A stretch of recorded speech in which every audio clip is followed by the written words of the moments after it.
Hello friends, नमस्कार। मैं हूं योगेश चतुर्वेदी और आज आपके लिए जो टॉपिक लाया हूं वो है अति चालकता, सुपर कंडक्टिविटी। फ्रेंड्स देखिए, नाम से ही स्पष्ट है, अति चालकता, चालकता की अति हो जाना। अति शब्द का प्रयोग वहां होता है जहां कोई चीज बहुत ज्यादा हो जाए। गणित की भाषा में कहें तो अनंत हो जाए, मतलब चालकता अनंत हो गई है। यदि चालकता अनंत हो चुकी है तो प्रतिरोध शून्य हो गया है। तो किसी चालक के साथ ऐसी घटना घटी कि उसका प्रतिरोध या उसकी प्रतिरोधकता शून्य हो जाए, जिससे चालकता उसकी अनंत हो जाए, तो इसी घटना का नाम क्या है? अति चालकता। तो यही इसकी डेफिनेशन है फ्रेंड्स, कि निम्न ताप, जिसको हम क्रांतिक ताप कहते हैं, पर किसी पदार्थ की प्रतिरोधकता का शून्य हो जाना या चालकता के अनंत हो जाने की घटना को ही अति चालकता कहते हैं। अब इसको सर्वप्रथम किसने खोजा? तो वो थे वैज्ञानिक कैमरलिन ओन्स, जिन्होंने 1991 में प्रयोग के दौरान ये देखा कि जब वो, आप भी जानते हैं इस चीज को फ्रेंड्स, कि जब हम किसी चालक का ताप बढ़ाते हैं तो बताइए क्या होता है? उसका प्रतिरोध बढ़ता है ना। तो ऐसे ही जब आप उसका प्रतिरोध कम करेंगे तो उसका प्रतिरोध ताप कम करने पर घटेगा भी ना। जैसे ताप बढ़ाने पर यदि प्रतिरोध बढ़ता है तो इसका उल्टा भी सत्य है कि ताप कम करने पर प्रतिरोध घटता है। तो इन्होंने उस ताप को कम करते करते वहां तक पहुंचा दिया जहां जाकर उसका प्रतिरोध शून्य हो गया। जब प्रतिरोध शून्य हो गया तो चालकता ऑटोमेटिक अनंत हो गई और इस घटना को ही नाम क्या दिया गया है? अति चालकता। अब फ्रेंड्स बात ये आती है कि ऐसा क्यों होता है। तो वैज्ञानिकों का ऐसा मानना है कि क्रांतिक ताप, अब ये क्रांतिक ताप का जिक्र क्यों आ रहा है? क्योंकि हम जिस निम्न ताप की बात कर रहे हैं वो सभी पदार्थों के लिए एक समान नहीं है, अलग अलग पदार्थों के लिए अलग अलग होता है। तो किस पदार्थ की हम बात करेंगे उस हिसाब से उसका ताप अलग होगा। तो ऐसा माना गया कि क्रांतिक ताप पर पदार्थ के अंदर जो मुक्त इलेक्ट्रॉन होते हैं उनके युग्म बन जाते हैं, जोड़े बन जाते हैं, समूह बन जाते हैं।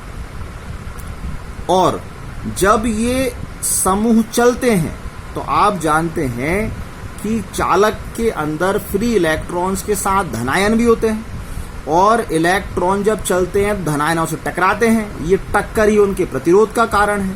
तो ये माना गया जब ये ग्रुप बनाकर चलते हैं तो धनायनों की टक्करों का इनकी गति पर कोई प्रभाव नहीं पड़ता है। इसको ऐसे समझ लें फ्रेंड्स आप, कि आपको किसी सामान को कहीं डिलीवर करने जाना है और आप अकेले जा रहे हैं। तो जब आप अकेले जा रहे हैं तो अकेले जाते समय हो सकता है आपको कोई अचानक काम आ जाए, आपकी गाड़ी खराब हो जाए, या किसी भी कारण से आपको कहीं रुकना पड़ जाए। तो क्या होगा? डिलीवरी में देरी होगी। लेकिन यदि आप अपने इस होम डिलीवरी वाले काम में या सामान डिलीवरी करने वाले काम में और लोगों की भी हेल्प लेते हैं तो फिर क्या होगा? तो फिर जब आप किसी की हेल्प लेंगे तो आपको जहां समस्या आ जाएगी वहां वो दूसरा आपकी हेल्प कर देगा और आपका सामान आगे बढ़ जाएगा। उस दूसरे को कहीं कोई रुकावट आएगी तो तीसरा हेल्प कर देगा और आपका सामान आगे बढ़ जाएगा, मतलब आपका सामान तय समय पर कहीं पहुंच जाएगा। तो ऐसे ही यहाँ जब ये ग्रुप में चलेंगे तो जब इनकी टक्कर होगी तो मान लीजिए एक इलेक्ट्रॉन टक्कर का रुक भी गया, लेकिन बाकी जो दूसरा इलेक्ट्रॉन है वो आगे निकल जाएगा। फिर समूह बन जाएंगे, फिर आगे बढ़ेगा। तो फिर अगर टक्कर होगी तो कोई एक रुक गया लेकिन अगला वाला तो अब भी आगे बढ़ गया है। तो इस प्रकार ये जो टक्कर हैं वो उनकी गति को प्रभावित नहीं कर पाएंगी और इलेक्ट्रॉन बहुत ही शीघ्रता से चलेगा, अर्थात प्रतिरोध घट जाएगा, कम हो जाएगा, नगण्य हो जाएगा और चालकता अनंत हो जाएगी। तो ऐसा वैज्ञानिकों का मानना है कि क्रांतिक ताप पर यह घटना होती होगी, इसलिए प्रतिरोध शून्य हो जाता है और चालकता अनंत हो जाती है। तो अब चूंकि चालकता अनंत हो जाती है, ऐसा हमारे सामने आ चुका है, तो फिर इस गुण का उपयोग हम कहाँ कहाँ कर सकते हैं? तो इस गुण का उपयोग करके प्रबल विद्युत चुंबक बनाए गए हैं, रिसर्च कार्य में भी इसका उपयोग किया जाता है। कंप्यूटर आज के ज़माने में बेहद आवश्यक चीज़ है और आप जानते हैं कि सुपर कंप्यूटर तक बन गए हैं, तो वहाँ पर हम इसी घटना का उपयोग करते हैं। विद्युत शक्ति प्रेषण मतलब आपको यदि इलेक्ट्रिक को कहीं भेजना होता है तो आप जानते हैं कि तार का प्रतिरोध है, इस कारण वो करंट उस प्रतिरोध के कारण कम हो जाता है।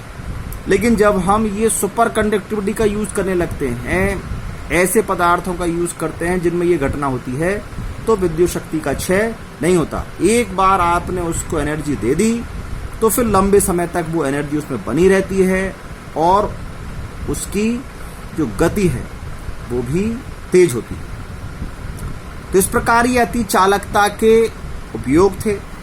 अब हम इस क्रांतिक ताप को भी समझ लेते हैं जिसका हम ऊपर जिक्र कर रहे थे। तो वह ताप जिस पर अति चालकता की घटना होती है वो क्रांतिक ताप कहलाता है, जिसको हम TC द्वारा प्रदर्शित करते हैं। ये वो निम्न ताप है। मैंने पहले भी आपसे कहा है कि ये अलग अलग पदार्थ के लिए अलग अलग है। जैसे पारे के लिए देखें तो 4.2 केल्विन है, शीशे के लिए देखें तो 7.25 केल्विन, नियोबियम के लिए देखें तो 9.2 केल्विन है। तो जरूरी नहीं है कि एक ही ताप पर सभी पदार्थ ये घटना दिखाएं। जी नहीं, सभी पदार्थ ये घटना नहीं दिखाते हैं। जो पदार्थ दिखाते हैं वो भी अलग अलग टेम्परेचर पर दिखाते हैं। अब वैज्ञानिकों का प्रयास ये जारी है कि ये घटना हम इस इतने निम्न ताप की जगह कुछ ऐसे ताप पर कर पाएं जो कि हमारे आस पास का ताप है, मतलब जिस ताप को हम इजीली प्राप्त कर सकते हैं। जैसे हमारे रूम टेम्परेचर जो होता है, यदि वो 0 डिग्री सेल्सियस तक भी हम पहुंचा दें तो भी ये कोई कठिन कार्य नहीं है, आसान कार्य है। लेकिन इतना ताप कम करना ये बहुत कठिन कार्य है। तो वैज्ञानिक लगातार ये शोध कर रहे हैं कि जो ताप हम इजीली उपलब्ध कर सकते हैं उस पर ये घटना होना शुरू जाए। तो यदि वैज्ञानिकों ने ये चीज खोज ली तो फ्रेंड्स आप देखेंगे कि अभी जो स्पीड हमको मिलती है कंप्यूटर में या और भी इलेक्ट्रॉनिक्स जो अप्लायंस है उनमें, उससे कई गुना अच्छी स्पीड हमको मिला करेगी।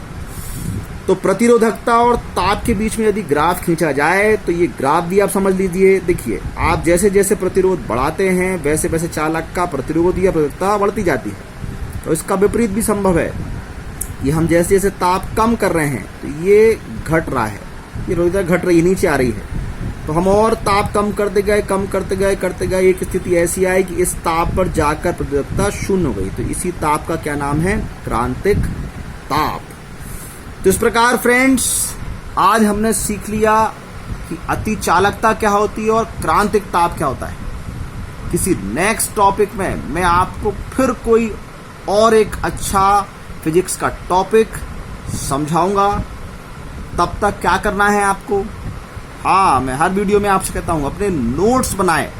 ऐसे नहीं केवल वीडियो को देखकर छोड़ दिया, ये दोबारा फिर देख लेंगे जब आवश्यकता होगी, बिल्कुल नहीं। अब अपने नोट्स तैयार करिए और उन नोट्स से फिर अपनी तैयारी कीजिए। मन लगाकर पढ़िए, स्वस्थ रहिए, मस्त रहिए। नमस्कार।